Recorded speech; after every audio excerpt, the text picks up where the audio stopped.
Bienvenue sur la poudre noire par Alex, la chaîne où l'histoire des armes et des explosifs anciens reprend vie. Aujourd'hui, nous vous emmenons dans l'histoire d'une molécule à la fois redoutable, instable, et salvatrice. Voici l'incroyable histoire de la nitroglycérine. Nous sommes en 1847, dans un laboratoire de Turin. Le jeune chimiste, Ascanio Sobrero, manipule des mélanges d'acides quand il obtient un liquide huileux, incolore, d'apparence anodine, mais capable de tout détruire. Il vient de créer la nitroglycérine. Ce liquide est le fruit d'une réaction entre le glyérol et un mélange concentré d'acide nitrique et sulfurique. Il est très instable et explose au moindre choc. Sobrero est terrifié par sa création. Il dira plus tard, « J'ai inventé quelque chose de trop dangereux pour être utilisé. » Mais l'histoire ne fait que commencer. Alfred Nobel, un jeune ingénieur suédois, voit dans la nitroglycérine un potentiel immense. Il cherche à la stabiliser. Entre 1863 et 1867, après plusieurs explosions, dont une qui tue son propre frère, il trouve la solution. Il mélange la nitroglycérine à une poudre absorbante, la Kieselguhr. C'est la naissance de la dynamite, plus facile à manier, à transporter, et tout aussi puissante. En 1867, Nobel dépose un brevet et fonde une entreprise internationale.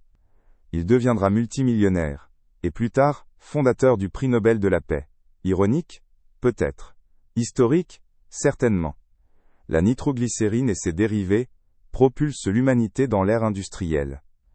On les utilise pour creuser des tunnels ferroviaires et alpins, percer des mines d'or et de charbon, construire des œuvres géantes comme le canal de Panama, mais elle est aussi utilisée sur les champs de bataille. On la retrouve dans les obus de la Première Guerre mondiale, les torpilles et grenades, les poudres propulsives comme la cordite. La nitroglycérine devient un symbole ambivalent, celle qui construit et celle qui détruit. Malgré sa réputation explosive, la nitroglycérine est aussi un médicament. Dès la fin du XIXe siècle, on découvre qu'à dose très faible, elle agit comme vasodilatateur. Elle permet de soulager l'angine de poitrine en décontractant les artères coronaires. Encore aujourd'hui, elle est présente dans certains traitements cardiaques. Un paradoxe fascinant, l'explosif peut aussi sauver des vies. La nitroglycérine reste aujourd'hui un composant sensible. Manipulée dans des conditions strictes, elle est encore utilisée dans l'industrie minière et militaire. Son héritage est immense.